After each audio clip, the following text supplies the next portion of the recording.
All right. Hello? Can you guys hear me? I mean, people on this call can answer in the chat. Sweet. All right, let's get started. All right. Hello? Oh, shit. Can you guys hear me? I mean, people on this call can answer in the chat. 1 second.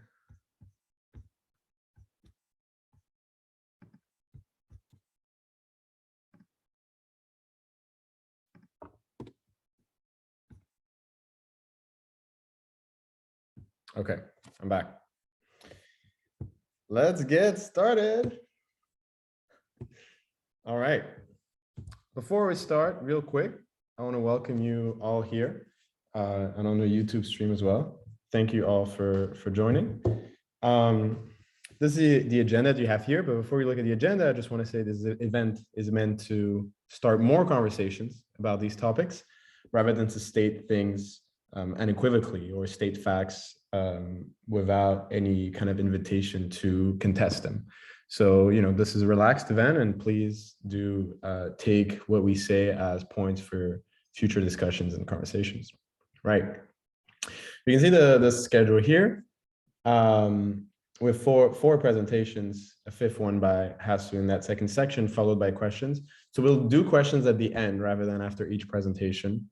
The reason for that is for time constraints. So please post your questions on YouTube, on wherever.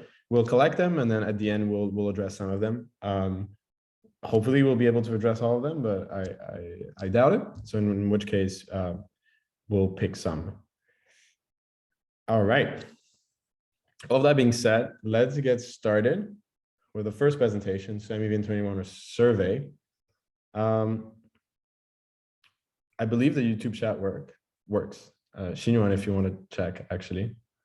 I did send a message there. All right, sweet. All right, before I start, is everything good? Because I can't see YouTube, etc. No problem. People can see the presentation.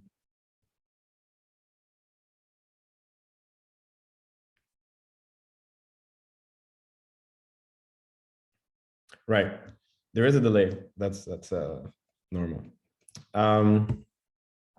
Cool. So let's get started. Hello, everyone. I'm Alex. I'm part of Flashbots, researcher at Flashbots. I want to talk about MEV, its growth on Ethereum and other chains in 2021. I want to focus in particular on the chains mentioned here. So Ethereum, BSC, Avalanche, and Polygon. The reason for that is purely because this is the chains I was lucky to get data for. There are definitely other chains where MEV exists.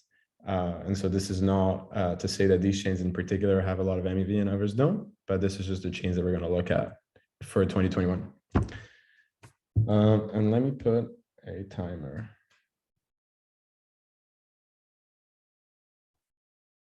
All right, sweet.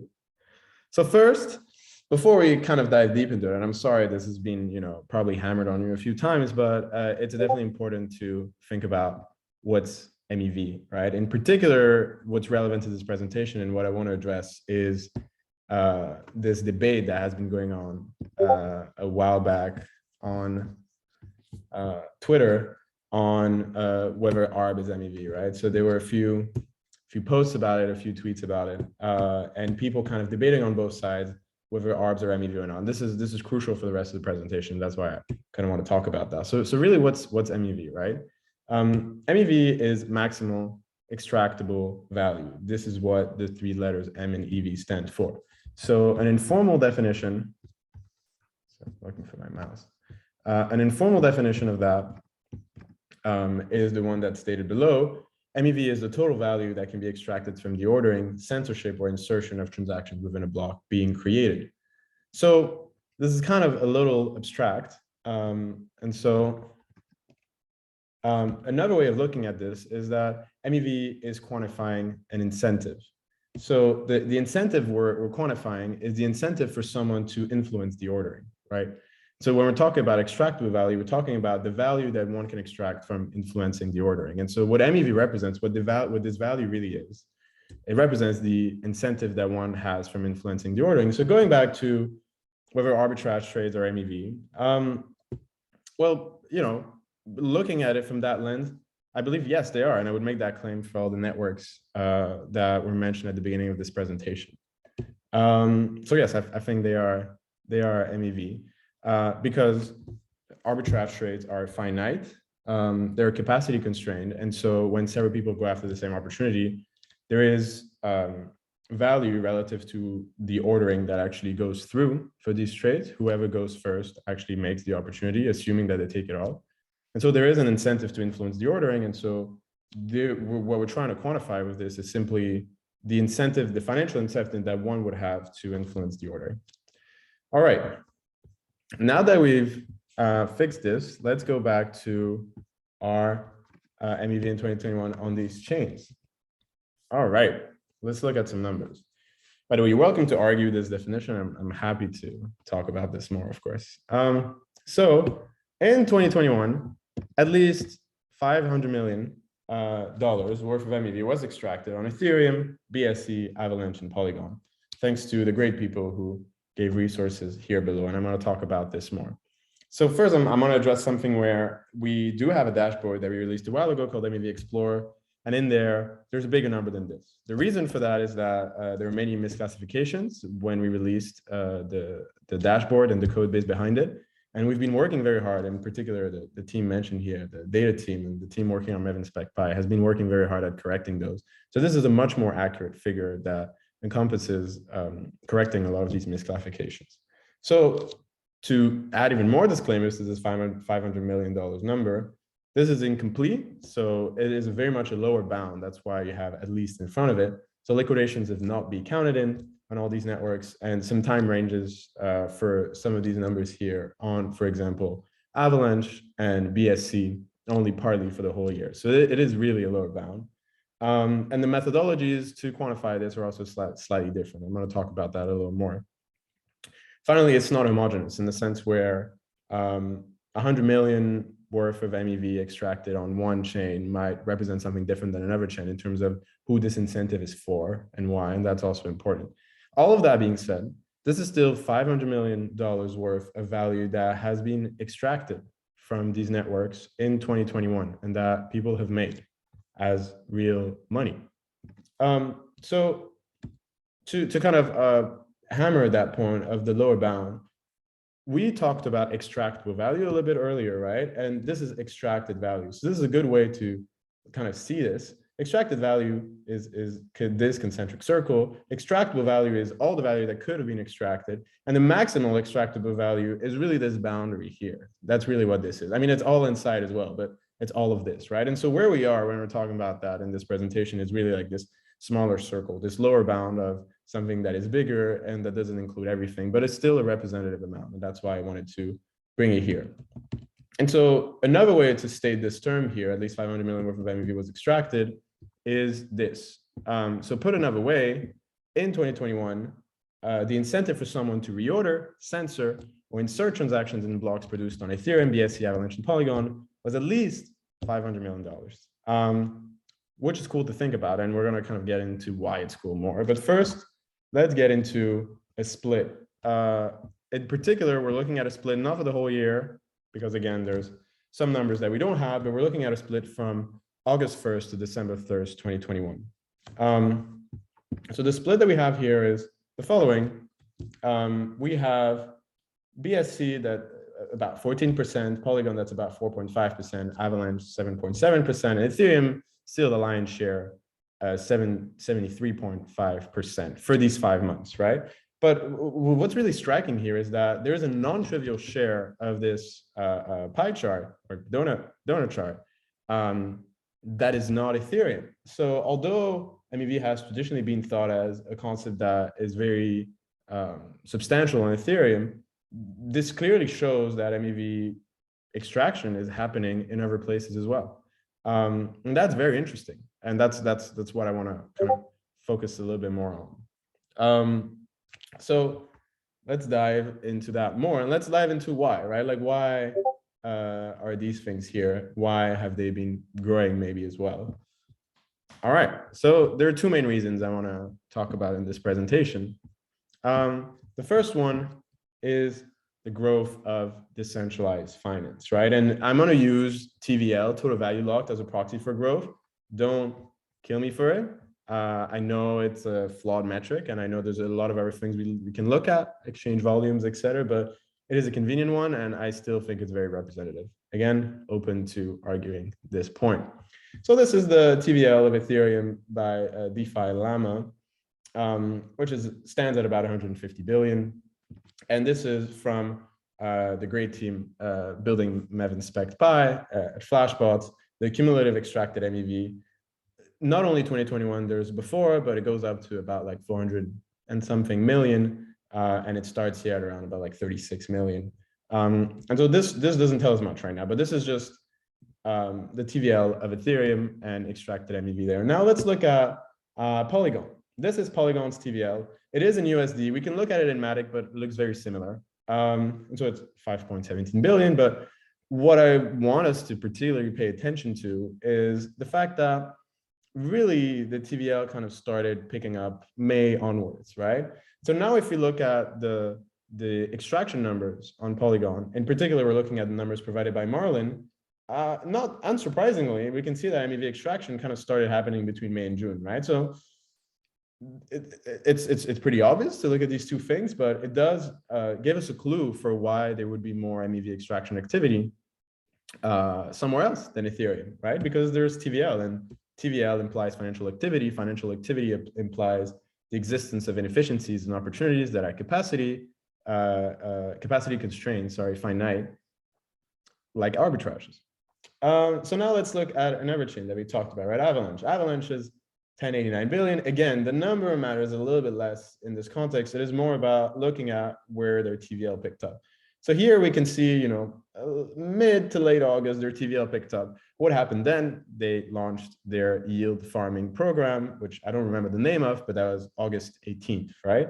Now let's look at numbers given by the kind people at Parsec, in particular, Will, thank you, Will, of quantifying atomic arbs on Avalanche. And we can see it's kind of dead in August. So the numbers, starts at 1st of August, 2021. We can see how there isn't much happening. And then starting pretty much September or mid-August, this is where we are, this is 1st of August, things really picked up. So this really coincides with the yield farming program that was started on August 18th by Avalanche. And again, it coincides with a large increase in their total value locked. Again, we can see a pattern there where there is more financial activity in other places. Hand in hand with that comes MEV extraction activity. So again, doing a similar thing, looking at BSC, the TVL here is a little bit more skewed. So I did look at it in BNB directly. So you can see this in USD, it implies, you know, a price rise of BNB, which we don't necessarily want to look at. And so here we can see actually the TVL grew before, right? But really most of its growth happened around May onwards, I would say, looking at this. And so looking now at data from EigenFi, who were very, very kind in providing this data, and I invite you to check them out. Again, this starts from the 1st of June because they did not have data before that, but you can see basically a lot of MEV extraction from there. So this is less representative of the point I'm trying to make, but I think it's still very interesting data. So this is reason number one. Reason number one is the growth of decentralized finance on other chains inevitably means there exists inefficiencies in these places, which then in turn means that there is MEV to extract there. Now, the second reason is that the MEV game on Ethereum became harder to play. And Luke is going to give an awesome presentation after my presentation on this. So I won't go into any numbers because I would leave it to his presentation, but I'm going to give some anecdotal evidence that were provided by Robert. Thank you, Robert, for providing those. And so what do I mean by the MEV game is harder play, right? What I mean is that being a searcher, being an MEV searcher on Ethereum became more competitive. So these are, for example, extracts of tweets where MEV searchers are talking about optimizing their code even more by writing an EVM assembly instead of writing in Solidity so that they can like optimize their gas efficiency more and so that they can win the auction by doing so. And you can see, you know, again, this is anecdotal evidence. Luke is going to have much more concrete data, but you can see how these dates kind of match up with the dates that we were looking at as well, right? And so another example of, for example, like the MEV game becoming more competitive on Ethereum is pushing the limits of MEV extraction and having arbs that are much longer, for example, which implies like more sophisticated models and also more compute that is more like latency sensitive. And another thing again by MEV Sensei, and again, July, around the time that we looked at these other chains, like gaining a lot of TVL and MEV extraction happening there more frequently. This is another kind of optimization technique and things there that I believe Luke will talk about. So we have two reasons, right? The first one is really that TVL grew in other places. And so obviously there the existence of inefficiencies there. But the second thing is that MEV extraction on Ethereum became so competitive that a lot of searchers preferred to go to greener pastures, right? And they migrated from Ethereum or Ethereum only to other places where they still have an edge and where they don't need to compete with people that optimize their software a lot. And that I think is a very interesting movement of developers and of traders, right? And so what do I want you to take away from this very short presentation? A few things. The first one is that 2021 is the year MEV extraction on Ethereum not only grew, clearly there was a lot of MEV extraction, and Ethereum is still like 73% of it for the year, or at least for the last 5 months of 2021, but also became competitive. And that I think is a very interesting fact to reason about. And because of this fact, right, and combined with the DeFi growth on other places, this has led searchers, MEV searchers, to much greener pastures. And so why this is interesting, in my opinion at least, is because we can now compare the activity, the MEV activity, and the negative externalities that might come from it on these different networks. And so instead of purely looking at MEV extraction on Ethereum only, we can now look at it on Polygon, on BSC, on Avalanche, and on other chains that weren't mentioned in this presentation, like Solana, like Terra, that have 10 or 15 billion TVL as well, and surely have inefficiencies in their systems as well. And so this is what the next presentations are going to be about as well. They're going to, so I don't necessarily want to give away the topics of these presentations, but this is why I think this is interesting. The second thing that I think why it's interesting is I think it makes designing protocols with MEV or adversarial behavior assumptions in mind a lot more relevant than it once was. So a lot of assumptions that a protocol designer would make in the past, where it would be more like tail end cases, now would happen much more frequently, because I think it is more likely to assume the presence of MEV searchers that are economically rational actors trying to influence the ordering on these networks. So this was like a very, very quick overview of MEV on some chains in 2021. And the message that I really want to communicate is the one that I kind of just described in this takeaway, right? And the other presentations will kind of continue building on that message. But so what's next for 2022? Well, clearly, if you all believe in the message put forward so far, is that MEV extraction is probably coming to a chain near you. And that this movement of searchers actually going to other chains is probably not gonna stop. And so we should think about the implications of that. All right, I think it says 15 minutes here. I'm within time, kind of. So thank you for listening. I hope they gave you some food for thought. I am happy to talk about any of this more. So please talk about this on the Flashbots Discord, or maybe the research channel. Otherwise, please email me or DM me on Twitter. I also want to shout out to all these people that provided data on short notice. So most of the data here was provided by others. So Parsec and Will at Parsec, Eigenfi, Marlin Protocol, who took the code at MEV Inspect Pi and forked it to run it on Polygon and made some changes to it. And the awesome MEV Inspect Pi team. Luke, who is part of that team, speaking in the next conversation, in the next presentation. All right, that's it. Thank you very much. I'll leave it now to Luke. Luke, if you want to share your screen, we should be able to do that. Okay, 1 second. Let's see, it's going to stop yours. I can stop sharing. Okay, and is it meta? It's showing my background? Yes. And do we see the wrapped? Yes. Awesome. Okay, cool. I'm going to keep video off just because my internet's a little constrained right now, but hopefully we should be all set through.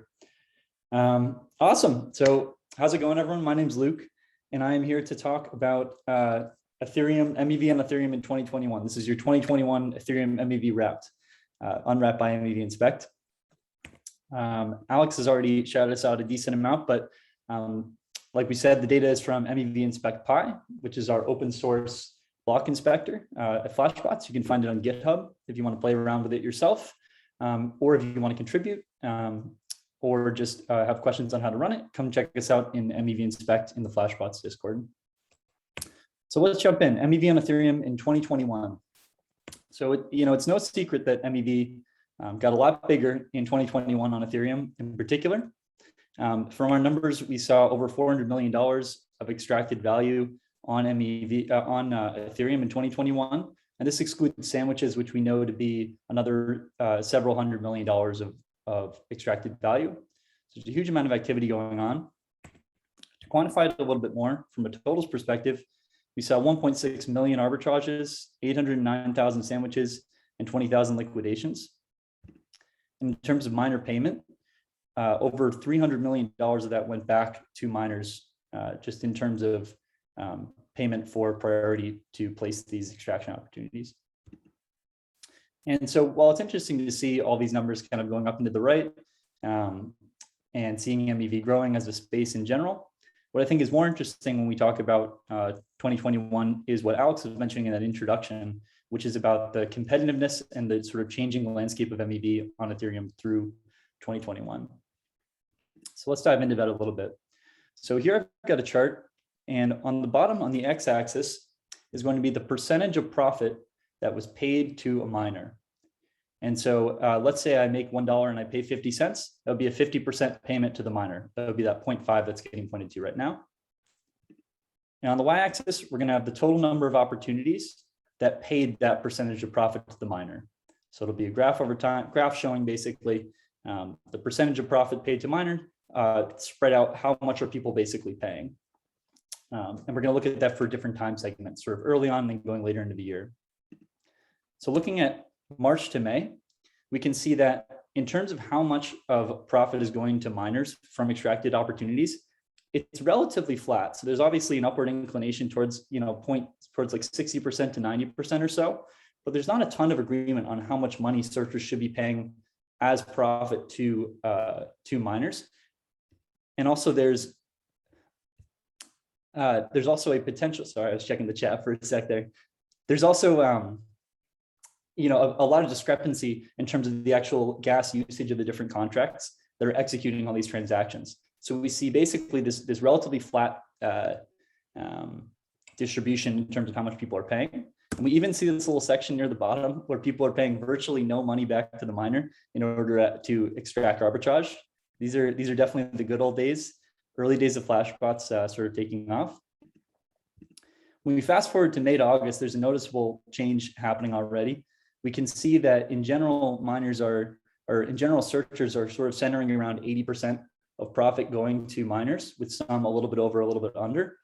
People who are historically paying maybe a little bit over 90%, 95% are now pulling that down because they realize they can still be competitive while paying less.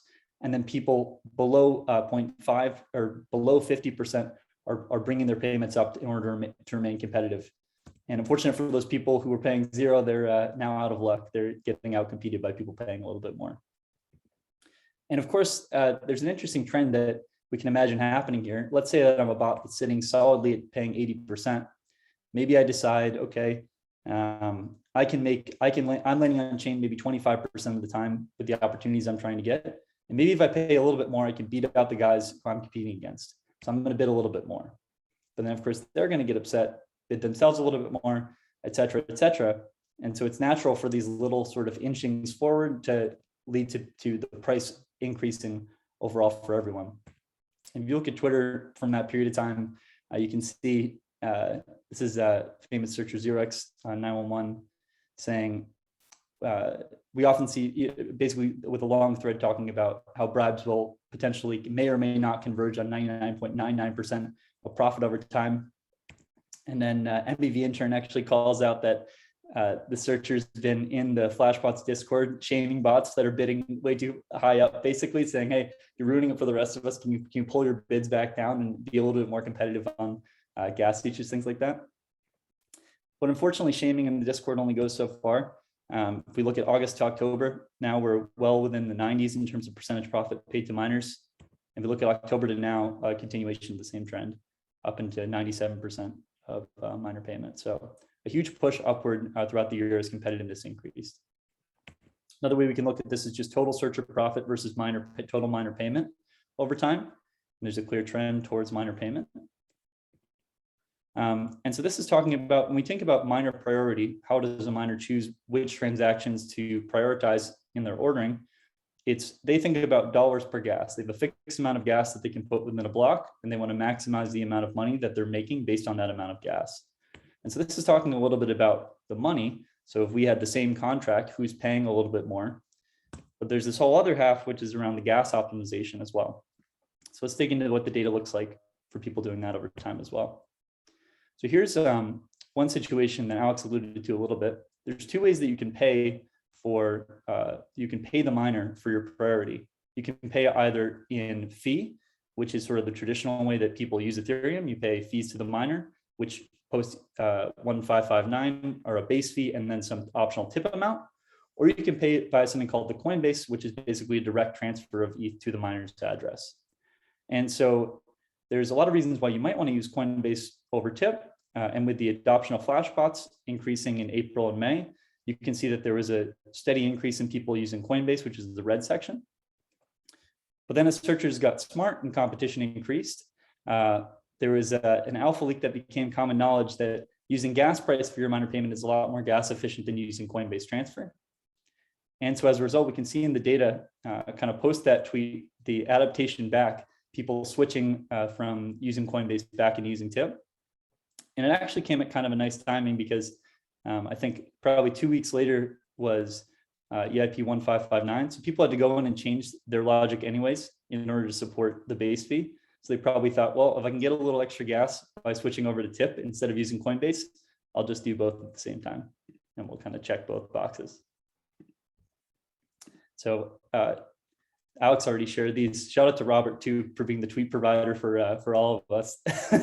These are some good ones. So yeah, increasingly we see competition around gas usage in general.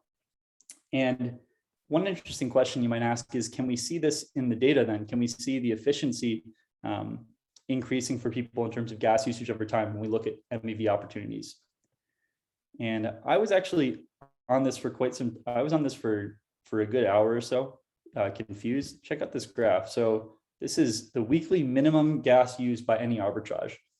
You can see there's this giant spike that happened here around August. It's right on August 5th is what it turns out to be, which is known to be the EIP 1559 adoption day, but it's also the adoption of EIP 3529, which is a reduction in refunds. So it used to be that you could do all sorts of self-destructs on contracts and other sort of gas manipulation techniques in order to reduce the amount of gas that your contract uses. And so people use this to the absolute maximum. And then when it went away, the floor in terms of what was possible in terms of minimum gas used had a huge bounce up. So this graph makes it relatively obvious, but the sort of graphs that, and you can see the decline that MEV Inspect sees on the number of self-destruct calls that happened, just in trace calls. So people associated with MEV opportunities. So basically, now that there's no benefit, there's no one doing any of their opportunities. But here's a graph where I was looking at it and it was a lot more confusing. But so you can see still that little divot around August 5th. One interesting thing though is we can see that beyond that point of August 5th, there's a rough flattening happening. So you can see the market somewhat sort of reaching a point of max efficiency in terms of extraction of arbitrages. But you can imagine maybe the trend adjusted for that. This is not a mathematical adjustment. Adjusted for that EIP change looks something like this, and it trends a little bit more like what we would expect. Similarly for sandwiches, they have a little bit more of a dramatic situation. You can imagine that the continuation absent the EIP change would keep the downward movement of gas used. But again, we see that really solid line in terms of people reaching sort of maximal minimal gas usage for extracting the opportunity. So now I want to talk briefly about a couple. I want to drill basically into two types of MEV extraction, arbitrage to start, and see some of the unique things that happen with arbitrages. So here's total arbitrages over time. Extraction is about 10,000 arbitrages a week on Ethereum at the moment, with a slight decline recently. And one of the interesting things to look at with arbitrages is the share of profit that's being split among searchers. So for the year of 2021, these were the top searchers in terms of net profit that we found, and how much money they made, and the percentage of the total profit of all extracted arbitrage value that went to them. So we see some pretty large numbers here, 5.9%, 5%, 6%, etc. So it's kind of a small handful of people who are really deep into this, who are heavily optimized for this competition, basically. Here's another graph showing that. This is a graph of how many searchers split the top 95% of profits. So if you said, let's take off the 5% tail of remaining people who maybe landed one arbitrage throughout the year or throughout the month, this is a monthly batch, how many people does it take to fill that 95%? We can see that it's roughly doubled over the year, maybe a little more than doubled, from about 15, 20 to 50, 40 to 50. Here's another interesting angle to look at arbitrages from, is the number of hops in a capture arbitrage. So you might think that there's sort of competing ideas here, where you might think that because people are getting smarter and smarter, they might capture longer arbitrages. But at the same time, the gas used, the profit amount from, maybe if I have an arbitrage featuring swapping from one pool to another versus one pool to another and back, the profit might not be substantially different enough to justify the gas cost of that additional swap. And so we can see that there's a relatively substantial increase in two swap arbitrages as compared to the rest of arbitrages. Although I am happy to say that since that slide that Alex used was updated, there has been crowned a new winner of the longest arbitrage on Ethereum, at least that I've found so far, which is 14 hops. So thanks to MEV and Spec for crowning that champion. Congratulations. Now I want to talk about sandwiches a little bit. So here's a graph of sandwiches over time. This is total sandwiches by protocol. And this data is not as clear as we might like it to be.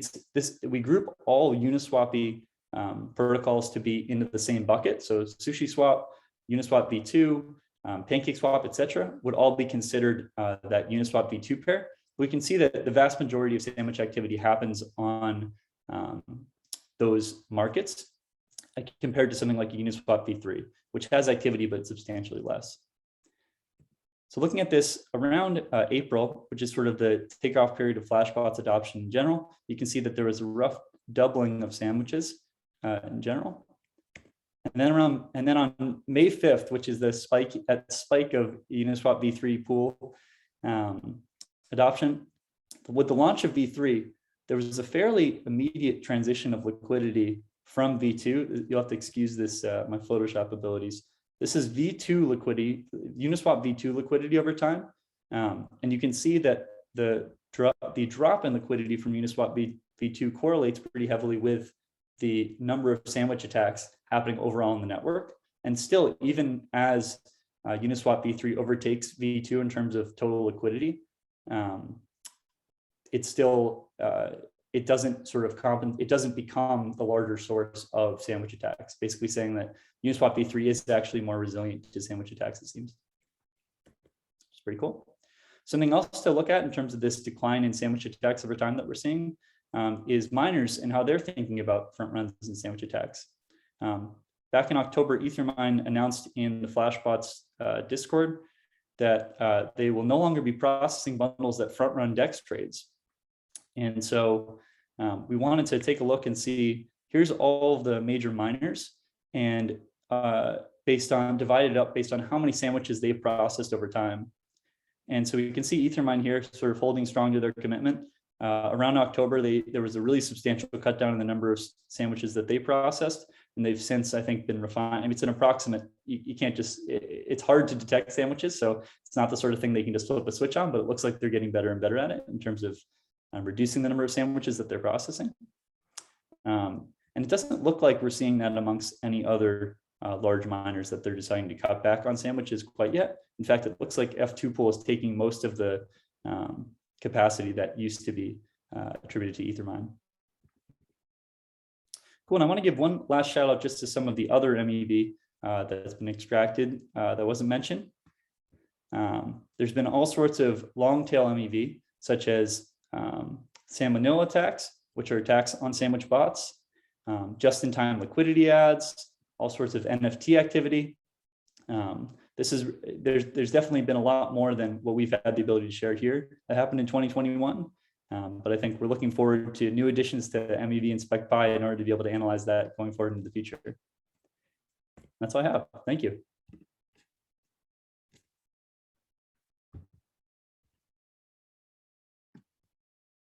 Awesome. Supragya, if you're here, do you want to share a screen? Yeah, hey, can you hear me right now? Your mic is very quiet. Yeah, am I audible now? Yeah, now yes, now yes. Okay, so sure, I'll share my screen.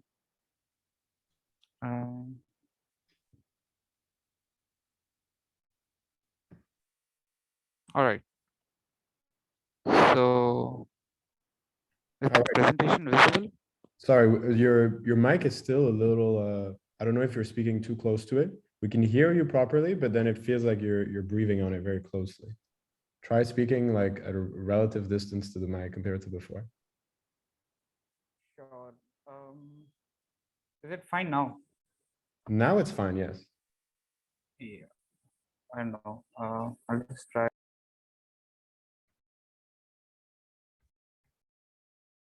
All right. I believe he left the call. Let's just wait a second for him. And then if not, Ward, I'll ask you to go. In the meantime, I'm sharing my screen. Can you all see the? Yeah, right.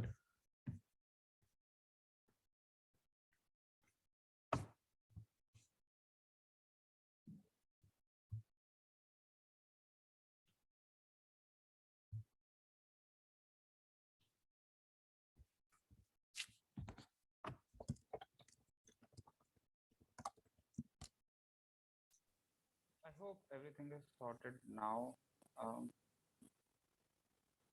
I'll just try again. Okay, cool. Sure. So let me share my screen. Yeah, I think. Sure. So is the presentation visible right now? Yes, it is. Thank you. Yeah. And your mic also sounds a lot better. So that's great. Yeah. Yeah. So hello everyone. I'm Supragya, developer at Marlin, and today I'll be discussing a case study of MEV on low fee chains with focus on Polygon POS chain. So just a general outline of the presentation, what I'll be touching upon as topics in this format. First, I think I'll be discussing on why we chose to analyze and help facilitate MEV extraction on Polygon POS chain, and what was our motivation behind the choice. Also, next comes a few stats we have regarding MEV on Polygon POS chain.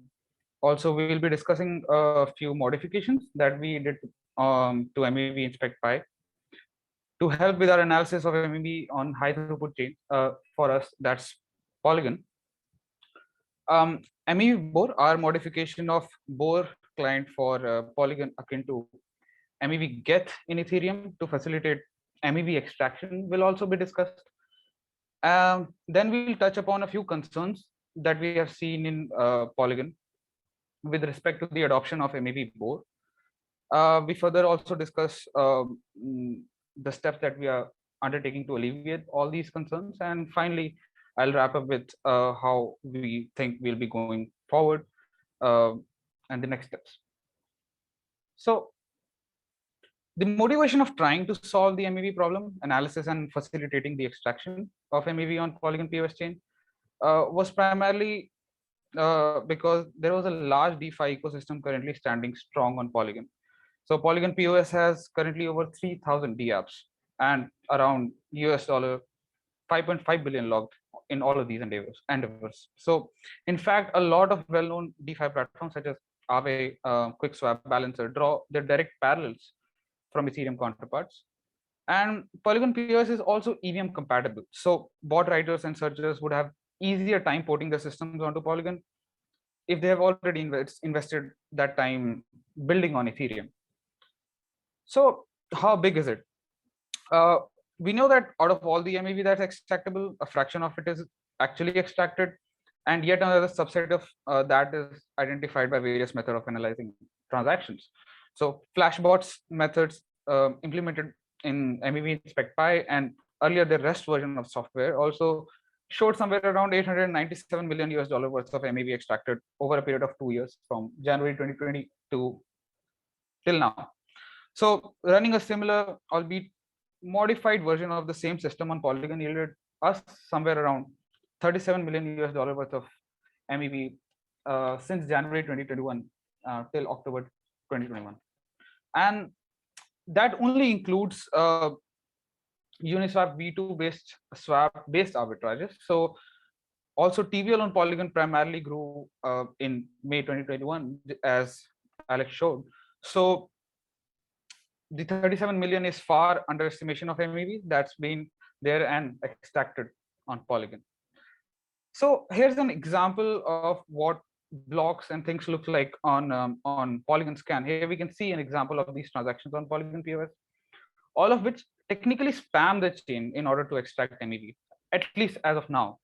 Since Polygon gas fee is quite low, successful extraction more than compensate for any reverted transactions or any unsuccessful MEV extraction attempts. So prima facie, it's evident that spamming happens on Polygon in race to extract MEV. So we can ask ourselves, how big is this problem really? And how big is this problem really for a platform as a whole? So we did some analysis to find numbers pertaining to this. For a lower bound, we try to classify the transactions into whether they have interacted with contracts, which we know for certain have at least one successful chance of extracting the MEV using arbitrages over a span of 100,000 blocks. And that's a lower bound. And that is around 40% of the transactions that we see in this 100,000 block span. On the upper end, we try to isolate accounts that have shown successful or unsuccessful transactions in at least 3 consecutive blocks, means that they are spammers. And these totaled up to somewhere around 57%. So hence we can see these numbers, 40 to 57%. That's a huge spamming problem on Polygon POS chain, resulting just from MEV extraction attempts. So a few statistics that we want to share with you regarding MEV on Polygon. On average, we see at least $120,000 worth of MEV extracted every day. One of these images have been already shown to you. From Jan 2021 to October 2021, we see a cumulative extraction of over $37 million. And that's just for Uniswap V2 contract swap based arbitrage. It does not include even the sophisticated methods like flash loans, sandwiches, flash swaps, or use of other DeFi products like Balancer. So all of this data is extracted from our event-based arbitrage detection system, which is a modification on top of MEV Inspect Pi. So let's have a closer look on how we modified the MEV analysis system to get these stats on Polygon. So MEV Inspect Pi is a tool written by the Flashbot team. Thanks to them. It helps us analyze the extent of MEV post hoc using a blockchain node. So it's much more involved than the block diagram I'm showing here, and it can do much more than swaps and arbitrages, liquidations, etc. But for the purposes of this discussion, we will limit ourselves to the high-level design of the Inspect as shown here. At the core, Inspect uses Aragon or parity-based Ethereum archive node, and it calls its tracing RPCs among other calls to retrieve the block traces and transaction receipts to inject and then further classify using trace classifier, and then classify the steps of the transactions into swaps, liquidation, transfers, etc. And swaps are then used to find cycles between tokens, and if positive amounts are seen after a cycle of swaps, then it's called out as an arbitrage. So Flashbots team have incorporated a few more changes to make this system even faster. For example, they have implemented a new RPC method on Ethereum nodes to allow them to batch multiple blocks tracing requests into a single call, resulting in a lower HTTP overhead of request and response times. And also every time the tracing is done, they cache it into databases so that later on, they do not have to do the tracing again. When we wanted to use this system on Polygon POS chain, we hit with a few problems. Polygon doesn't have a parity or Aragon implementation for it. Its Bohr is Go Ethereum based, and the tracing of Geth is not compatible with parity traces. On a side note, a lot of EVM compatible chains are quite similar. They only give one implementation of such as Geth or parity for themselves, like Optimism gives only Geth, and we do not have choices whether we should take up parity or Geth. Second, Polygon has a lot more transactions to analyze. Caching may just not be feasible as DBs tend to grow a lot bigger. So optimizations aside, the first course of action for us was to make MEV inspect by works somehow for Polygon POS. And the basic need was to translate these Geth traces to parity trace. So by using Geth's call tracer, we were able to write a translation layer for MEV inspect by, and that actually translated the Geth traces to parity traces. And once this was possible, the rest of the system need not change much. So this translation layer, basically based on MEV inspect by, worked on Polygon for us. It was able to detect arbitrages, etc., liquidations, etc. However, we faced a few practical problems while backfilling our data. So we ran an experiment for ourselves. The archive node was running on bare metal AMD system, and it was powered by 5950X CPU, which is 16-core, 32-thread machine. And even on this system, when the tracing was invoked, all the hardware threads were fully pegged, 100%. And we can still only manage around 1.5 seconds worth of tracing per block when the Polygon POS still itself has the block time of around 2 seconds. So this resulted in a real issue for us if we wanted to get any kind of historical data from Polygon. For example, if we wanted to get around even 6 months worth of data, we had to wait 4 months just to extract it. And if we wanted to add any another inspection algorithm, since traces can't be stored in DB because DBs themselves grow too huge, we have to wait another 4 months for 6 months worth of data. So we cannot really catch up to the head of the blockchain in that case. However, while the translation mechanism posed a practical problem for Polygon POS chain, in theory, the system worked well. So we saw a group of students at Columbia University tried our Geth translation layer on Optimism. And since Optimism is a relatively new system with little over 1 million transactions in the starting month, the team was able to detect MEV extraction in excess of $40,000 in just 1 month. That's November to December in 2021 for Uniswap V3 like contract swaps alone. The nice thing about it is that all of these MEV extraction arbitrages required the router for V3, Uniswap V3. This is also a good example of to illustrate that the MEV exists and is there on other systems as well. So in order to solve the practical issues of using the translation layer on Polygon chain, we started to look for other ways to reduce the computation load. One way of doing this was to perhaps use events as Bloom filter. So such that only the transactions emitting a certain set of whitelisted events such as swap event, sync event, transfer event are traced, otherwise they are skipped. We implemented this by modifying the code for Bohr. However, the results were still not very promising. We got a speed of around 30%, going from 1.5 seconds per block to around 1.1 seconds per block in batch tracing mode. However, this was still not good enough for backfill. So eventually, then we thought, what if we restricted the kind of swaps that we can detect as a starter? and we forget about other kind of results like liquidations for the time being. Can we then use events themselves, which we were using for Bloom filter, as the data source for swaps and then detect arbitrages from them? So if we concerned ourselves with only Uniswap V2 at least, we can do so by using just events, it turned out. Plus a few ETH calls were required. Then this is also results in us not needing a large archive node anymore. So we replaced the tracing component of MEV in SpecPy and implemented direct conversion of events to swaps. The results were quite dramatic. Not only did the size of Polygon node reduce, we were also able to backfill the data for entire 2021, Jan to October, in just around 36 hours. This is where our statistics stem from. However, as enunciated before, this system has limitations. The biggest one being if there are more complex MEV extraction techniques, the component data of which may not be derivable from the event data, the system does not really work well. We are still working on it. Let's move on to the next part of our presentation on how Marlin attempts to facilitate extraction of MEV in fashion similar to how Flashbot fits in Ethereum ecosystem. We modified Bohr, the EVM compatible Geth-based component of Polygon POS node setup. Akin to MEV Geth, we added support for bundles and brought forward the following features. MEV Bohr permutes the mempool transactions and bundles it receives from the relay for max profitability of validators. Such as can pay validators directly through the payments to Coinbase addresses.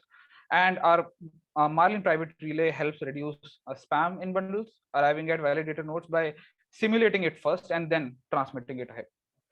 Along with this, there is a nice thing about Polygon POS chain that we were able to implement. So since we know that the Polygon POS chain has a system of sprints that allows us to know the validators responsible for signing the blocks beforehand, we can limit the recipient validators for bundles we receive on a relay at any given point in time. So this increases the security of bundles, and this is an additional feature we have implemented and is part of MEV Bohr right now. So with this, I would like to discuss a few practical differences between MEV Geth for Ethereum and MEV Bohr for Polygon and how that shapes our trajectory going forward. So Ethereum has been around for a longer time than Polygon. The miners on Ethereum generally use a bit more sophisticated setups for mining. With this, for practical purposes, a miner can run Flashbots MEV Geth in more of a supplemental format while mining blocks and thus reduce his or her dependence on MEV Geth. So in this slide, we can see one such setup conceptualized. The miner runs two versions of Geth, vanilla Geth and MEV Geth. And the candidate blocks generated by both these nodes are compared by a system before dispatching it for mining to the mining rig. While this may look involved, it is interesting to note that even if MEV Geth fails in this format for any reason, the miner system is not compromised, and he or she does not lose the hash power, and the hash power isn't sitting idle. So the situation changes when we talk about POS chains like Polygon, because there is no longer a separation of candidate block versus block that's mined eventually. So a single node is responsible for signing the blocks. Hence, the previous format of supplementing instances does not translate well into Polygon POS, and hence MEV Bohr needs to offer a lot more guarantees. So we came across a few frequent concerns from validators who were interested in our system. First of all, they were afraid of losing rewards. Remember, in Ethereum supplemental setup, there was no case where the hash power goes to waste. However, since MEV Bohr can only be a single instance, if it fails, there's no signing, and validators were afraid of losing rewards and eventually even their reputation in the network. Also, they wanted attestation from Polygon Foundation. The proposition of replacing Bohr with MEV Bohr is what leads to many asking for this. The troubling part here is, however, that every future version of MEV Bohr can't be guaranteed a foundation attestation, even if current version is attested. And whether the MEV Bohr double signs while we made sure that the MEV Bohr only adds in a contained way on how Bohr already works, we understand why this concern arises.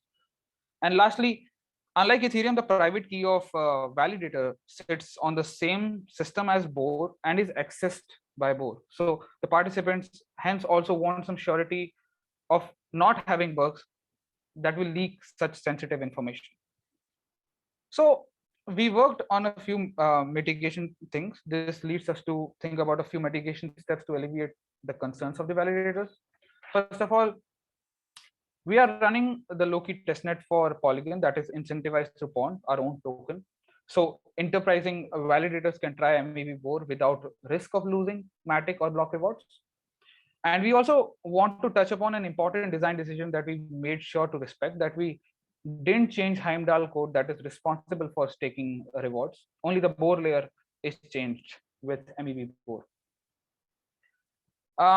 Going forward with all these already done, we believe this is how we should be moving forward.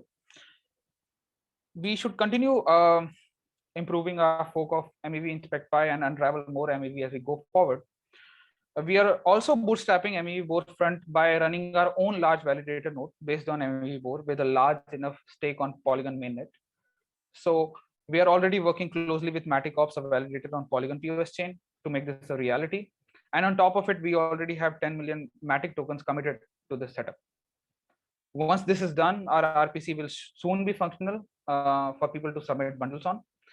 Our testnet is open. We welcome the validators on Polygon to join us and run MEV Bohr. And we'll explore avenues to analyze and support MEV extraction on other platforms, BSC, Phantom, etc. But that's a long-term goal for us since once we have experience building the same on Polygon. So that's all from my side. That's how I would like to conclude my presentation. We at Marlin would love to have you come to our Discord and say hi to us. These are the QR codes. You can take the snap. Thank you. All right. Thank you very much. As I said earlier, we'll take questions at the end. So thank you for your presentation. That was dope. Ward, if you're with us, please share your screen next. Let me know if there's any issue.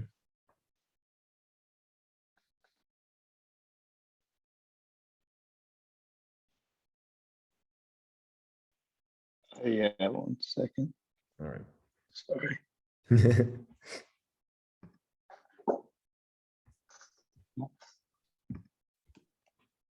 It's taking a second.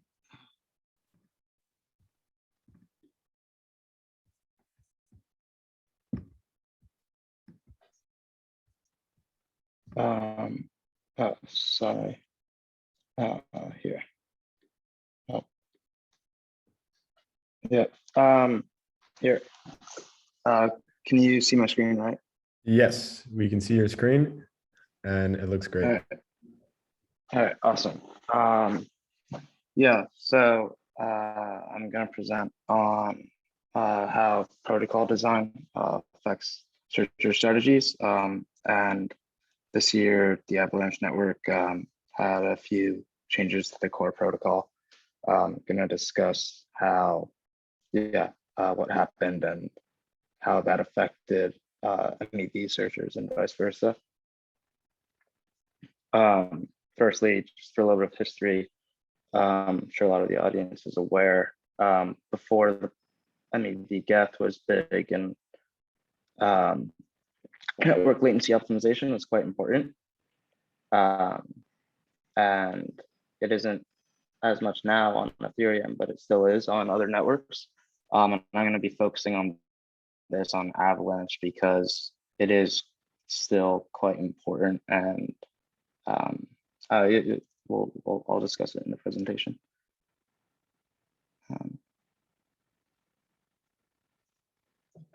So yeah, I'm going to talk about how the changes in the protocol design of Avalanche drove searchers to change their methods to minimize network latency, primarily for both receiving what I refer to as target transactions. These are usually or messages, isn't because depending on the messaging protocol, or the arbitrage that can be created, like if the arbitrage is at the top of the block or the background. I'm generalizing the same message there.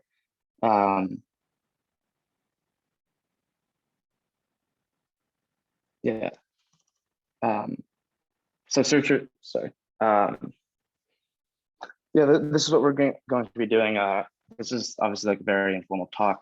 What I'm trying to loosely do is lay out, this is hand wavy, but sort of this framework for how messages are gossiped on these peer-to-peer networks for like message propagation.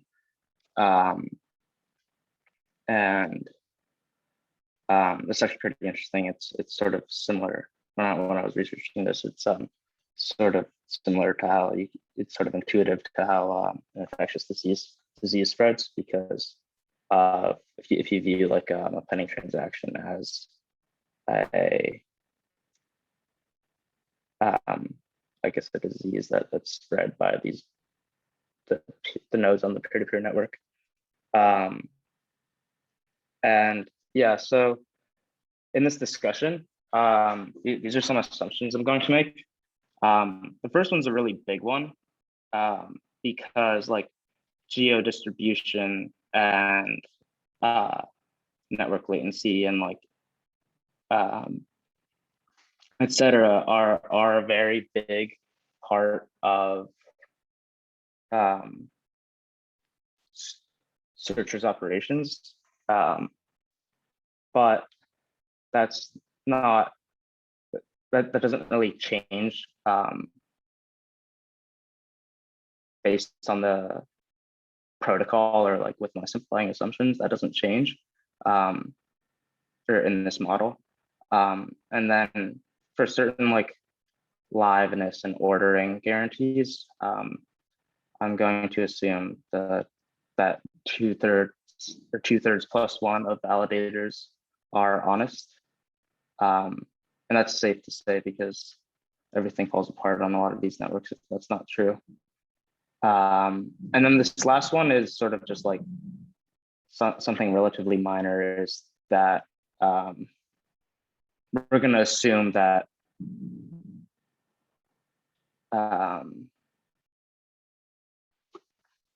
nodes or like validators on the network aren't say like Ethermine, like running their own searchers and not, like they're not running the default client. Here, yeah, so in this next paragraph, this is obviously very informal and very rough, just as sort of a sketch of a model of message propagation, or essay in fact, because I think the comparison sort of makes sense, that we're going to be using. So first here, this is this initial state, and this initial state, obviously, like in practice, it's usually like Infura, an RPC provider, or some trader's local node that originates the transaction. And then the messaging protocol propagates that message to other nodes on the network. And so I'm going to focus specifically on how different messaging protocols affect the strategies of MEV searchers. Not in isolation, but that's sort of the core focus of like what has changed over Avalanche over the past year. So this is, first, I'll give you this overview of, but before I go into how the protocol changed, I'm going to separate the state of the protocol into 3 distinct phases, where the dominant strategy for optimizing network latency was each of these here, which is actually quite interesting because, say, as compared to like Ethereum, miners in theory don't have any advantage for optimized network latency, but the Avalanche protocol implementation made such an advantage quite explicit in various ways over the past year. And so it led to this novel, these novel strategies for MEV extraction, or this novel layer that wasn't present on Ethereum. And so I'll briefly go through like this first one is just maximize your staked Avalanche. Was how it was initially when the network launched in early 2021. I think that's about when they launched their smart contract platform. And that's very similar, right, to other proof of stake networks and even Ethereum, where the share of MEV you should extract is approximate, or your advantage is approximately equal to your hash rate or your stake. And then next, for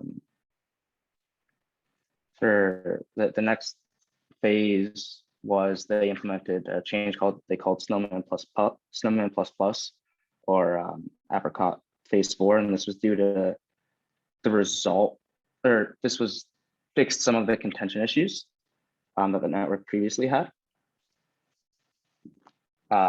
And the dominant strategy here was to minimize your network latency, to hear about arbitrage creating transactions. The optimal strategy was to maximize the percentage of nodes you control on the network. And I believe this is very similar to how it works on Ethereum, because the default number of peers is, I think, something like 50, and I believe you gossip to square root of the number of peers you have. And to hear about a transaction as early as possible makes sense to be peered with everyone that's propagating these transactions. And then this third one was quite interesting. It was due to some consequences of number 2. They only gossip these pending transactions to validating nodes. And this was quite interesting because it introduced the concept of what a lot of people refer to as a private mempool, which to my knowledge is not seen on other blockchain protocols. And so now I'll go through and discuss the setting for each of these strategies and work towards why they became, or why they make sense. So the first phase, as I discussed, where the strategy is to maximize your staked AVAX.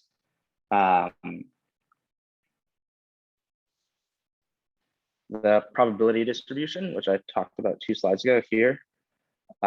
This is one of the key differences between each phase, is when you decide who to send or who to propagate a valuable target message to, it's decided by this probability distribution in the client implementation. And initially, one of the key features of Avalanche was that there were no transactions that were propagated across the network, just unconfirmed and confirmed blocks. So the strategy was to maximize the amount of stake you have, or one component of the optimal strategy is to maximize the stake you have. And then as soon as you hear about an unconfirmed block, in the sense is similar possibly to, in some ways, to an unconfirmed transaction on Ethereum, where you could try to back run it, which is sort of what the dominant strategy became. one thing that was quite interesting was anyone could propose a block in this network, not just validators, which was pretty unique. I don't know. I'm not aware of other networks where that happens. And another unique feature was that there was a hard-coded gas price in the network. So the only thing that mattered really was network latency. To achieve that network latency, you just dominant strategy was to maximize your stake.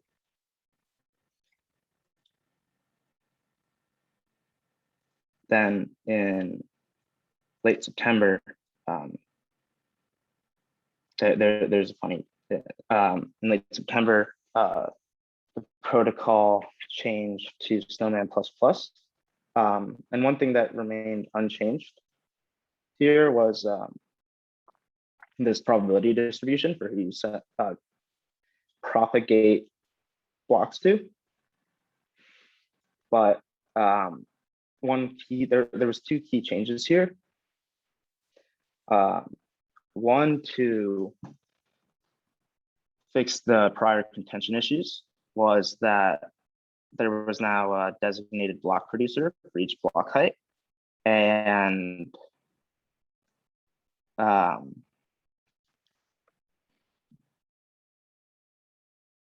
to enable this, there was now a global mempool, and pending transactions were gossiped across the network.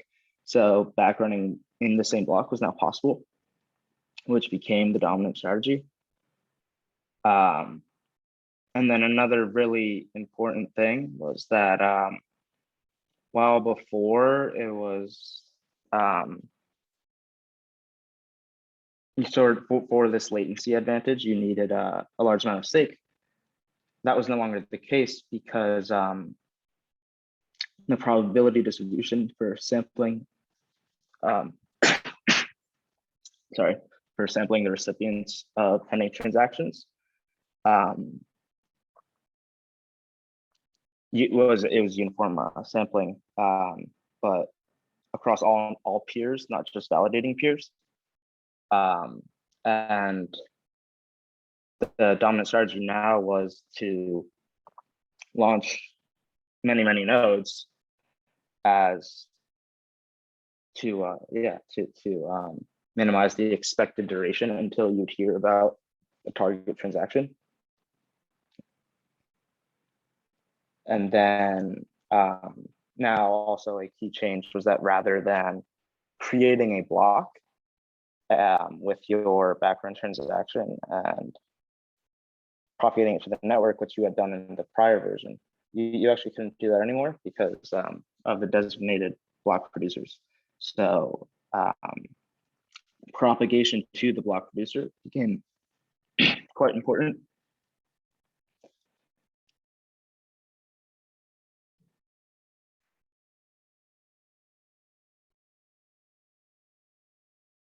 And then, here's this picture.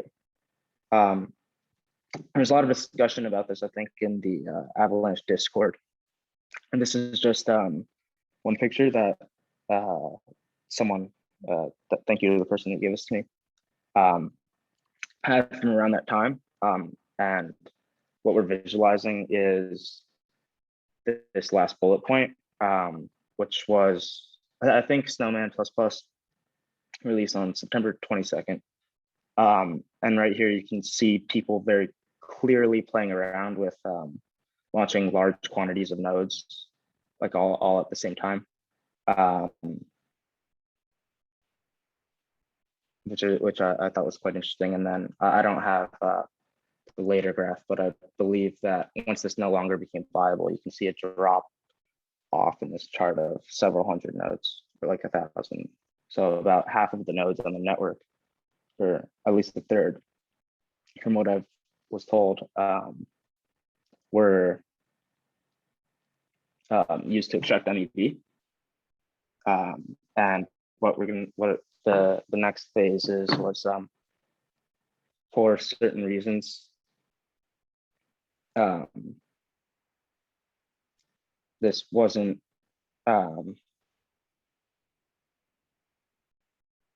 people, I think, thought that this, or they were saying in the Discord, they thought that it could have been an attack, but for whatever reason, the protocol then changed. It was actually quite interesting that over a third were third of the nodes were running to extract MEV. And then in this most recent version, after which the protocol hasn't changed, this is what was causing a lot of interest in the community with the private mempool,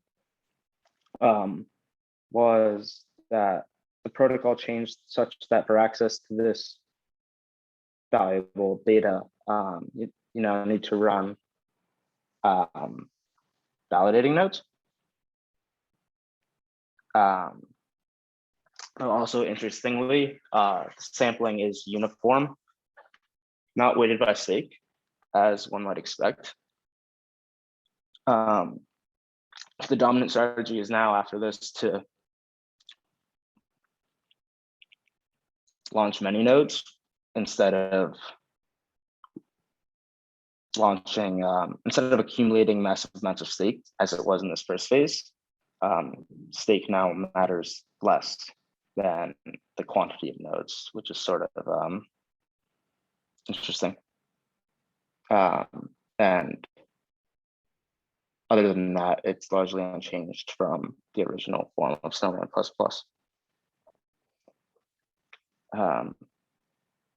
That's the whole presentation. Thank you. All right. Thank you, Ward. That was great. Cool. Next presentation. So again, we'll take questions at the end. So if anyone has questions on YouTube, please add them there. And at the end, we'll have a discussion over the end. Until the allotted time will finish. All right, next up, Hasu, if you're with us and you'd like to share your screen.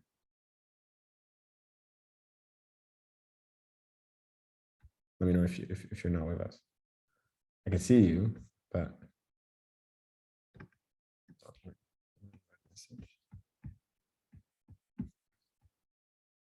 oh, yeah. Give me 1 second. I'm sorry about that. Where do I look at the right? All right. My apologies, Hassan. Try now. Hello. Can you hear me now? Yes. Let's see. Tweeting this out. Okay. Share screen.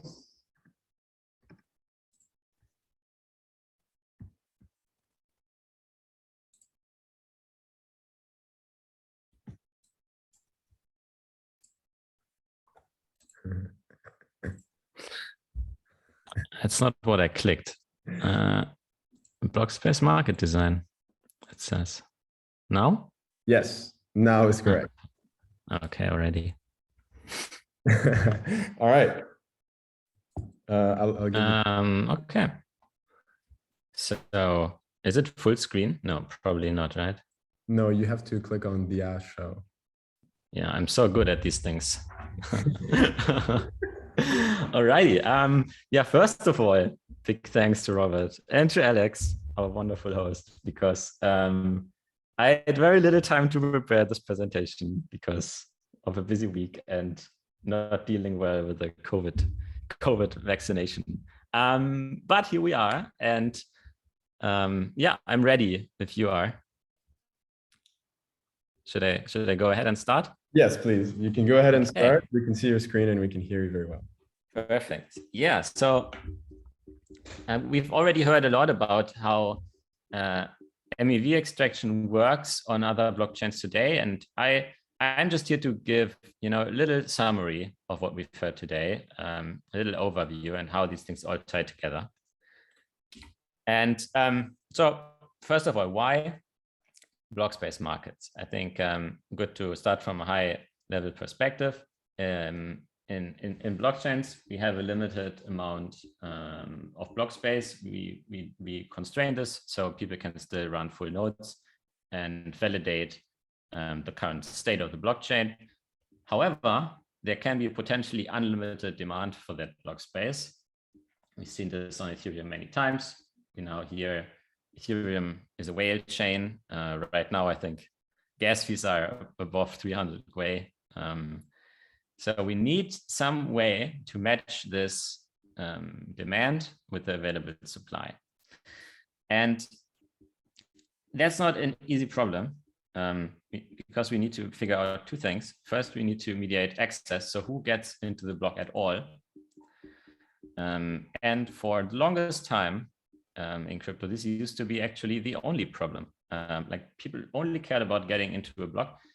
But due to MEV, we sort of see a secondary problem come up. And that is transactions increasingly want to be mined at a specific target position.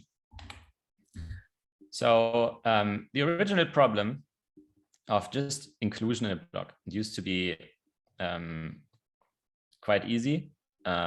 People were concerned about underbidding, and if they underbid their fee, then they would have to wait longer for inclusion. Maybe their transaction would fail. So maybe if they want to buy something from Uniswap and they underbid, then the price might have already moved against them, and then their transaction fails. So this happens.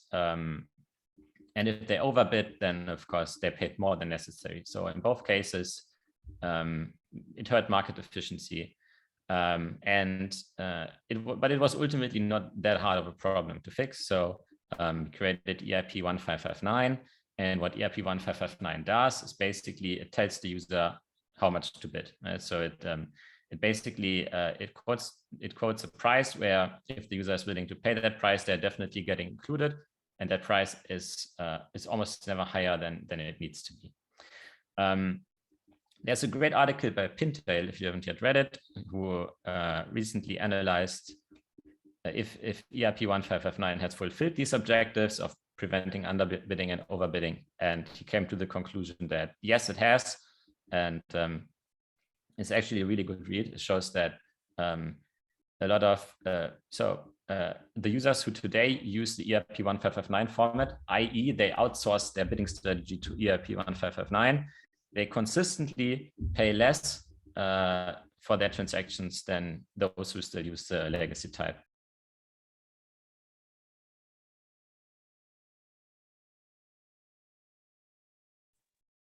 Okay,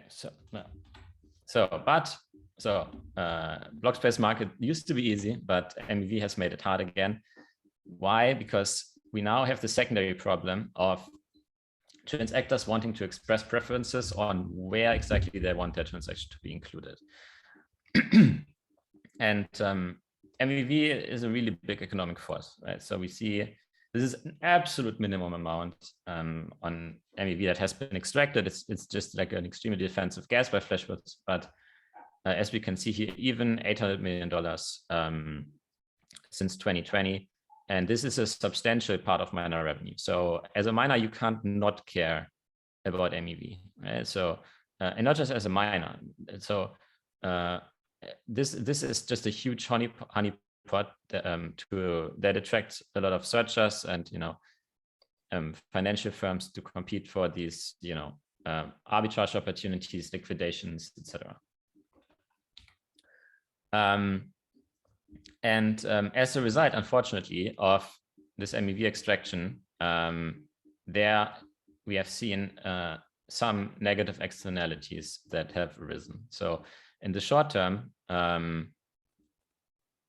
we have seen like more, and this is actually not very logical the way. So this this should actually come before. We can see that the choice of the market mechanism, it informs a certain MEV market structure.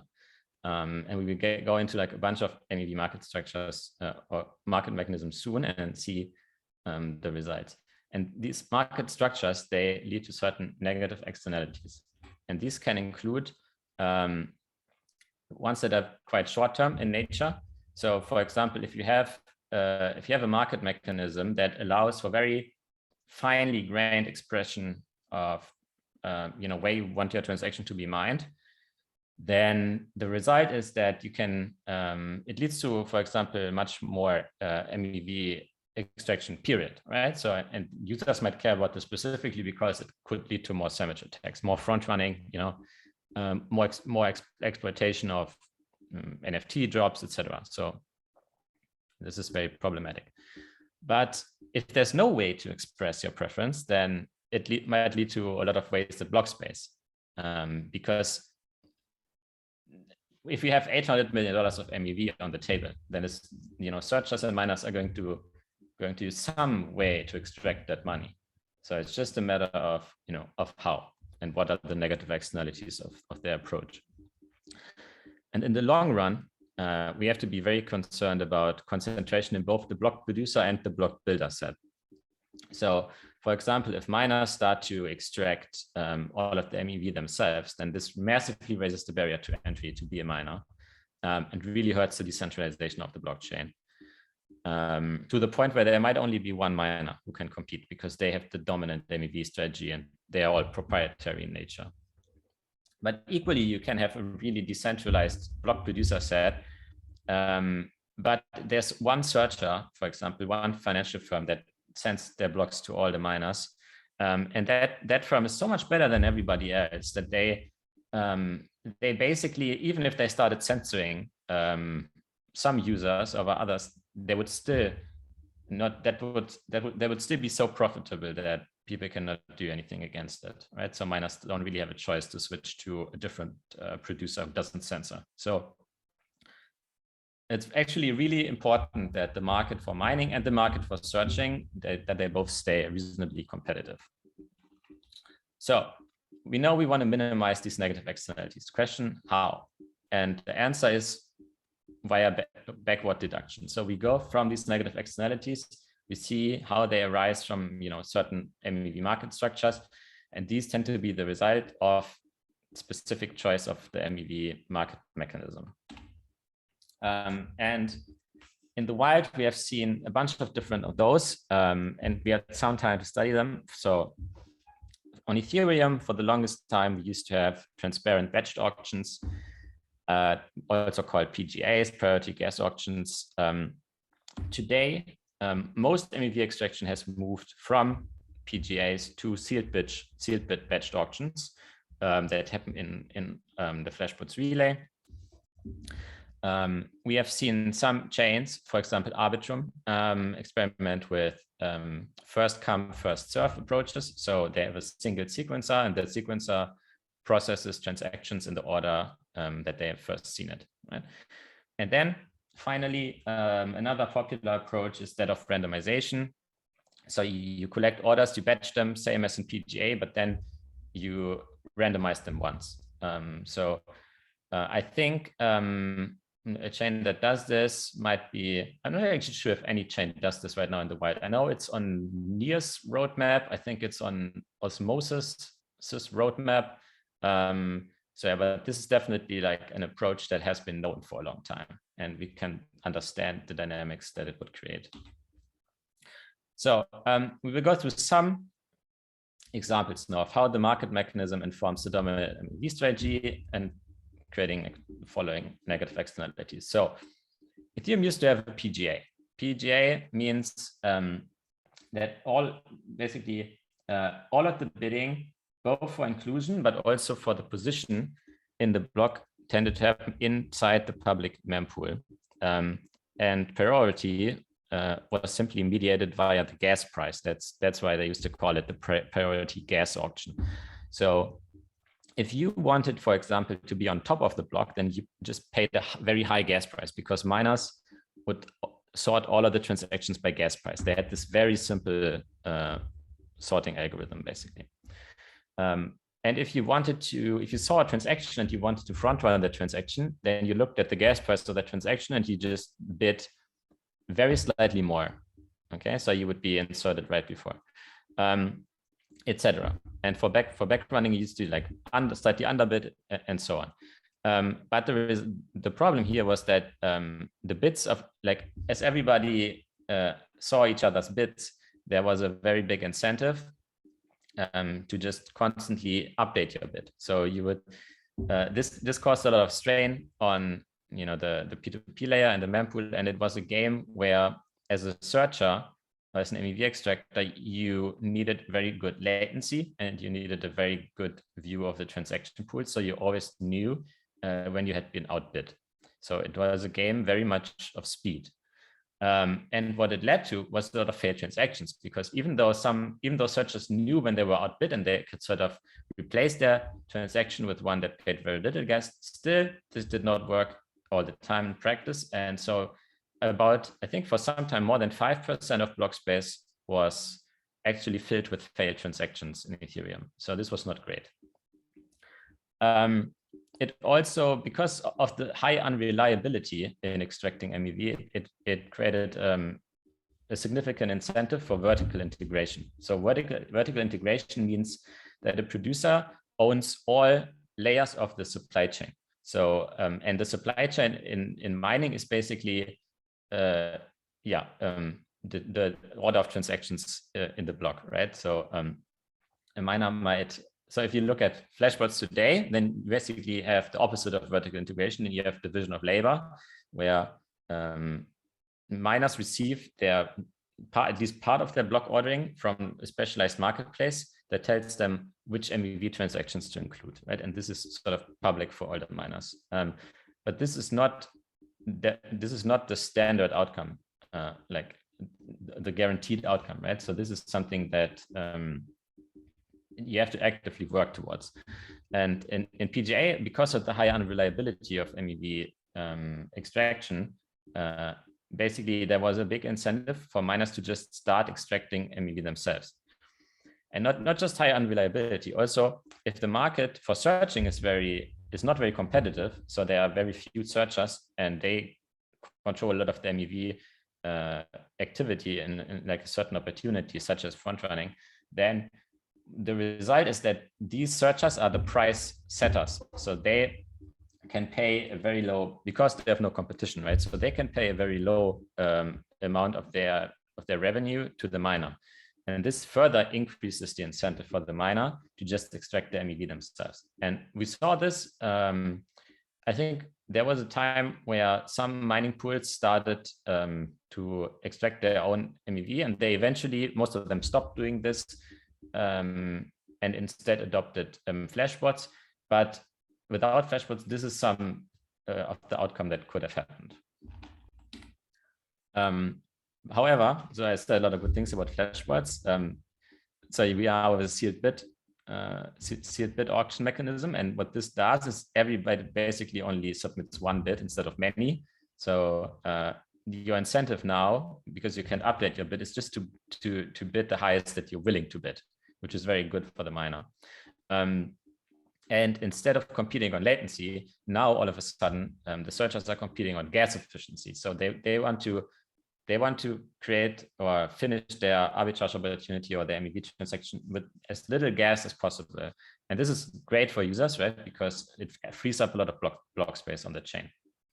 However, there is one negative externality here as well, which is simply that because it is now so easy to express preference on your transaction and say exactly where you want to be mined in the chain, that this leads to more MEV extraction, period. And this has some negative externality on the users who suffer from more sandwich attacks. So another example, how much time do we have left, by the way? That would be quite... You have another 10 minutes or so, maybe a little. Oh, okay, that's perfect. That's perfect. We want to leave like 15 to 20 minutes for question, and it's 37. So let's say 8 minutes. Okay. So another example here is BSC, Binance Smart Chain. So Binance Smart Chain is very similar to Ethereum. It also has public mempool. Basically, it just has like a lot bigger block size and shorter block time. So I think block time on BSC is around 5 seconds, and the block size is, I don't know how big, but really big. So it's a chain that has very low fees, and it has a very concentrated validator set. I think it has 11 validators who are all owned by Binance, Binance and friends. And what this leads to is it also PGA, because there is no, so you can, how you can think of sort of the Flashbots mechanism is almost like a side channel that exists on like next to the public mempool, where you can express your preferences about where you want to get mined. And this happens in an environment where it is performed with very few negative externalities. So, but BSC still doesn't have such a system. So what instead happens is pretty much the same that we saw on Ethereum. However, with even sort of less bidding, it's just more spam. So I think Robert, he made a good tweet the other day about a block in Ethereum. No, about a block in BSC that had, I think on average, a block on BSC has between like 1.5K and 2K transactions in it. And that particular block had around 1,000 transactions that were all competing for the same arbitrage opportunity. So, and only one of them was able to fill it. And all of the other 1,000 transactions failed and actually like wasted more than half of that entire block, right? So, so that's a clear negative externality, because these searchers, they are going to fight for this arbitrage opportunity because it exists, but they basically pay. They compete in an auction and they pay sort of with failed transactions, right? But this is not actually borne. This is a cost that has to be borne by users, basically, that they're not compensated for. And the outcome here for market structure is kind of the same that I alluded to earlier with Ethereum, which is that if you don't have a market where searchers can, if you don't have this permissionless side channel that every validator can adopt, where they communicate with searchers, then the outcome is that you might see vertical integration. So meaning that the validators start extracting the MEV themselves. This is not really a big deal at all in BSC, because BSC doesn't have the same, agenda in terms of decentralization, right? So they don't claim to be as decentralized as Ethereum. They know, of course, that they have a concentrated validator set, and this is not a big problem. And so this can actually be fine in this case. However, the way it's a block space, I would say that is still an issue, especially when the network, can get really overloaded at some points.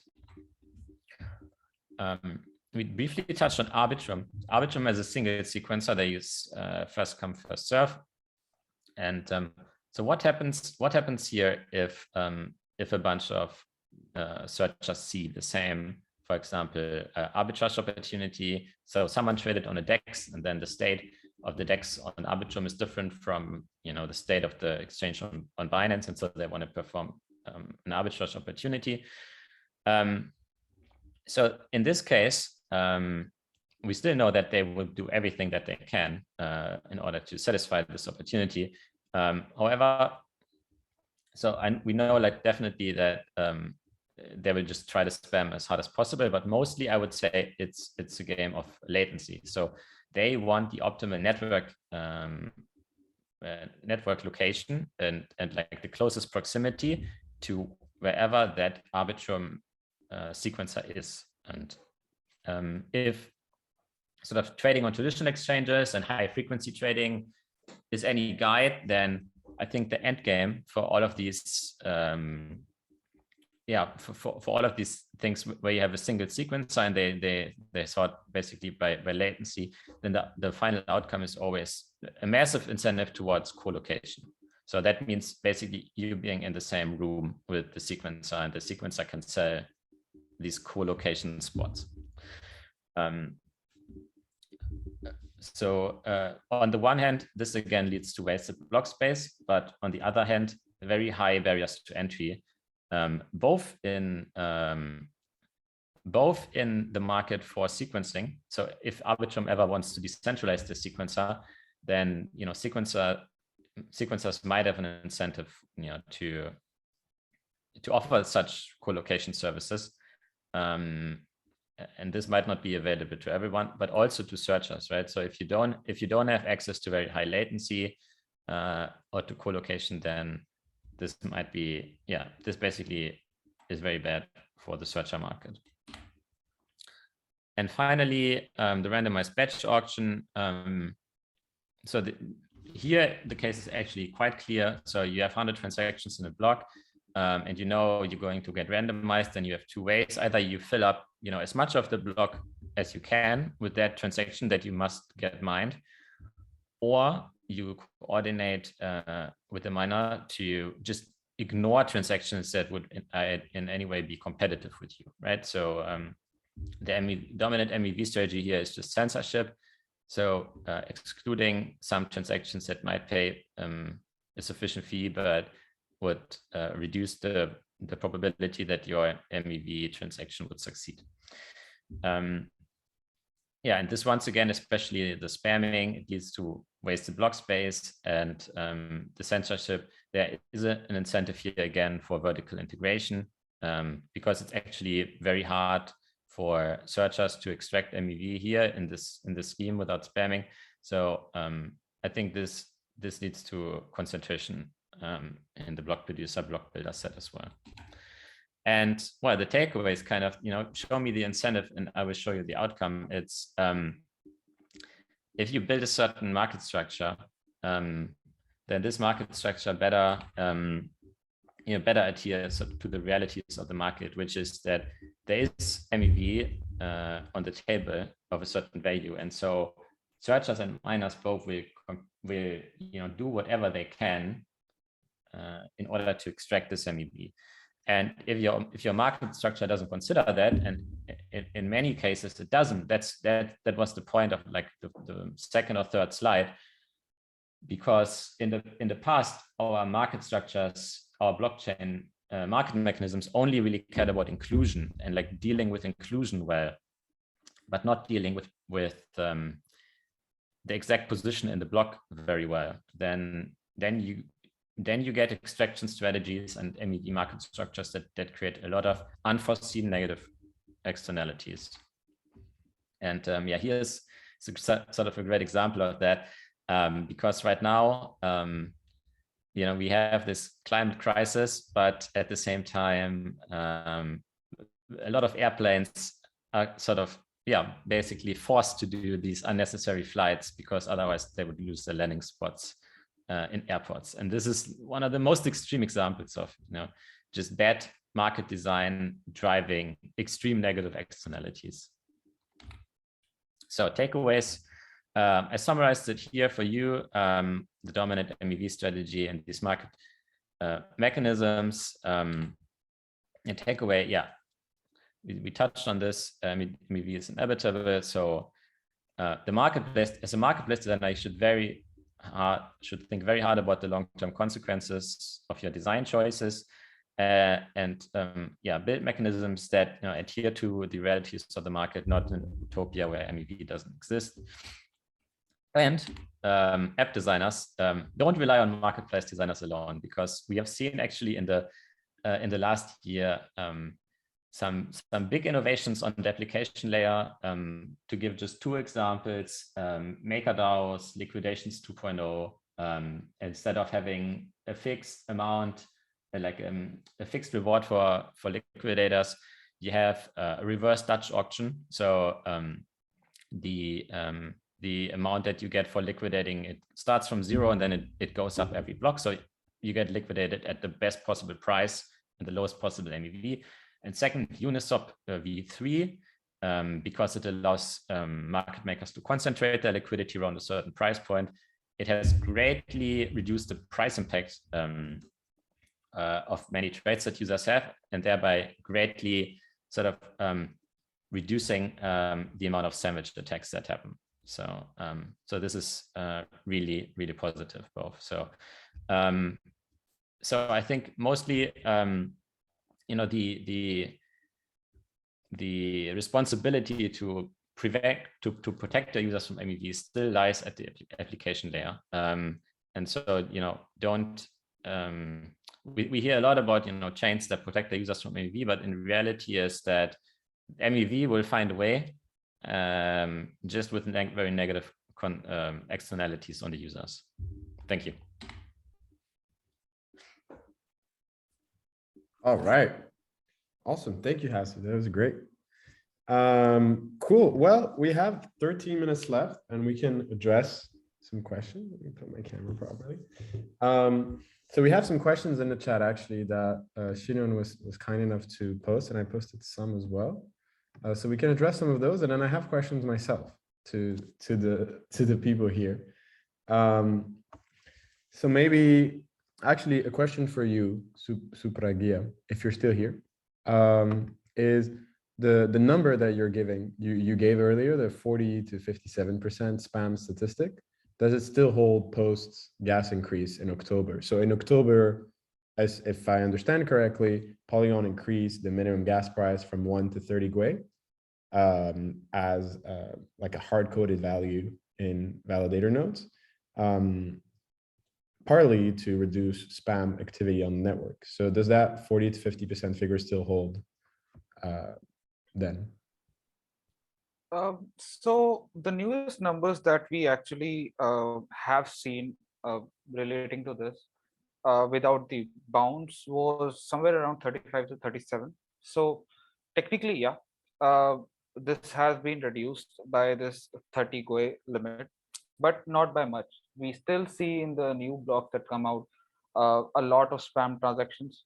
The way it had been earlier, a similar kind of thing is seen right now. In fact, a lot of these spam transactions, which generally are not successful enough, you'll see them posting their transactions at just bare minimum above it, like 30.001 Gwei. And they still post it because it's still economically viable for them to do so. And successful arbitrages or whatever MEV extraction techniques they employ is able to cover that. So it has put in some kind of speed breaker for the for searchers, but not by a lot. I see. Also, if there is more spam, right, it doesn't feel sustainable to just increase that gas limit even more, right? Because then it would, I mean, it affects all of our users as well, I presume, because then now a user has to pay like 30x more if they are sending like the minimum fee for a transaction on Polygon. Yeah, I believe so, because when we had looked at this, that if you look at the ratios of how many unsuccessful transactions you can afford for each successful arbitrage that you generally do, that number is quite huge even today.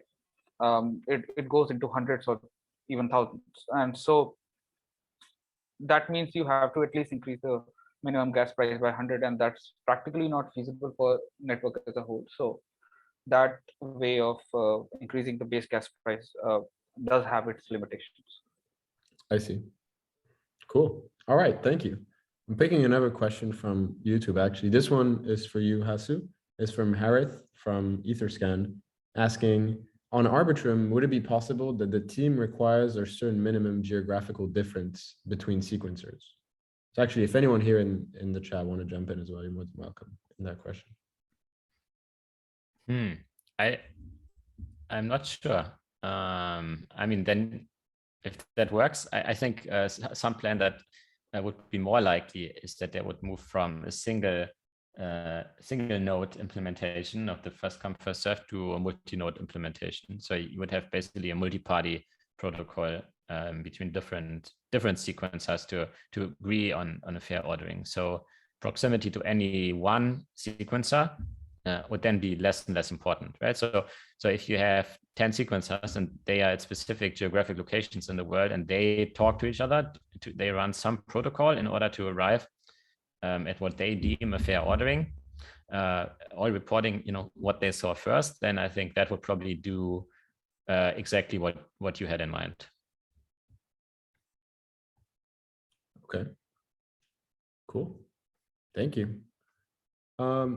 There is a question here that Xinyuan posted from YouTube on why was MEV from ARBs going down? There was a chart about it. I believe, Luke, that might be you. I'm not sure if that was. I'm not sure if Luke's, yeah, Luke, you're still here. Yep. Yeah, I'm still here.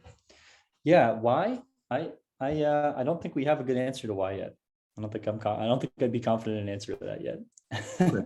There's an answer in the chat from Robert. Oh. Yeah, so hey, it's Robert. I haven't been presenting today, but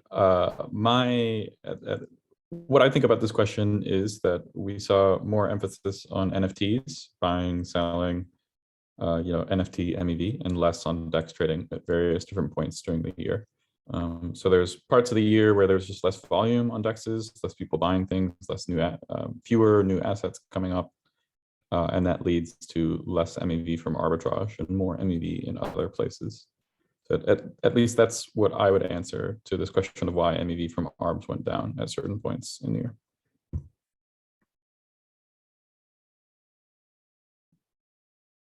Thank you. Zhen posted another question. How does cross-domain MEV change the game other than increasing even more the incentive for vertical integration, collusion of sequencers? Does anyone want to take that question?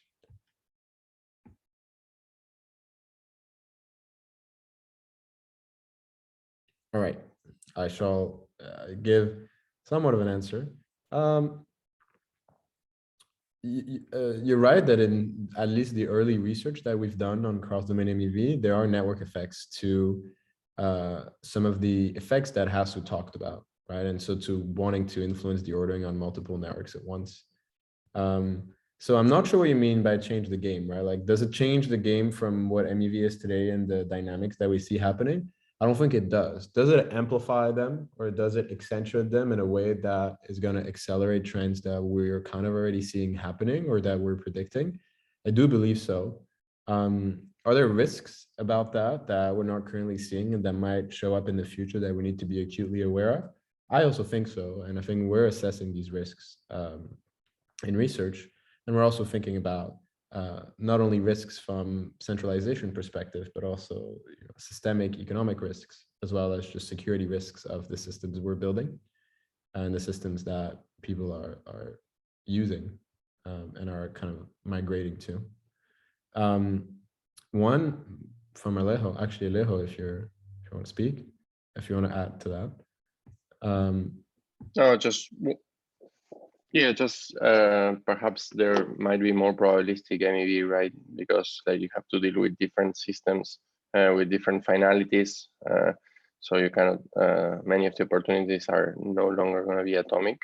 So you have to, put some more at stake for extraction. Great or point. Take more risk. There's another question in there by MDR. I would have another point on cross-chain if you want. Sorry? I would have another point on cross-chain if you want. Please. How it could change the incentives.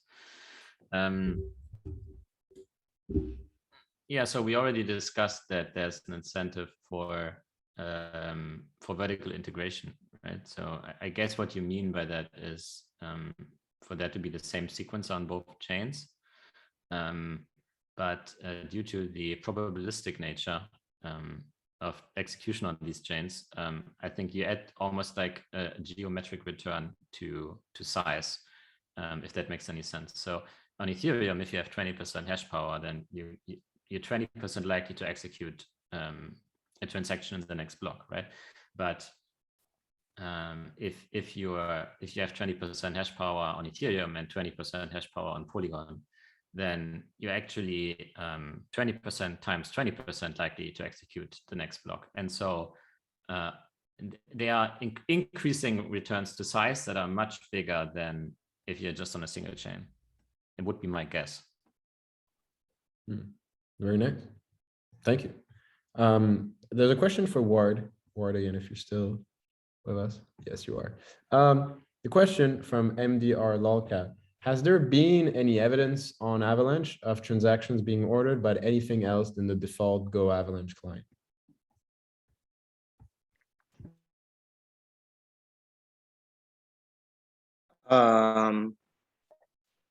This is an interesting question because I assume it means Snowman ++ because beforehand there was only a constant gas price. And I'm going to take this question to mean that it's asking if they've been sorted by not gas price descending. Yeah, so maybe I have a Yeah. question to that.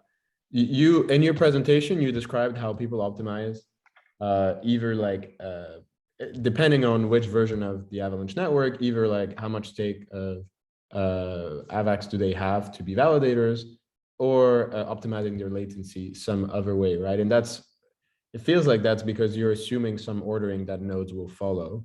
So has it been the case that nodes kind of follow a different ordering than like that ordering that you assume, right? Is that a good way of looking at it?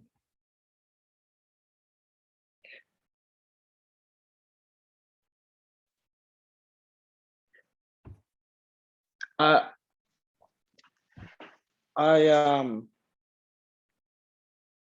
think it's not. If he's asking, the question is for evidence. I think that before some N++, that's sort of it's hard to answer that succinctly because of like ordering blocks, and could say like there was a lot of contention. But for like if the question is is there evidence of transactions not being ordered by price time? I'd say not significantly. I have heard the statistic that there hasn't been an instance of sandwiching, which is very interesting, given it's the prevalence of sandwiching on Ethereum.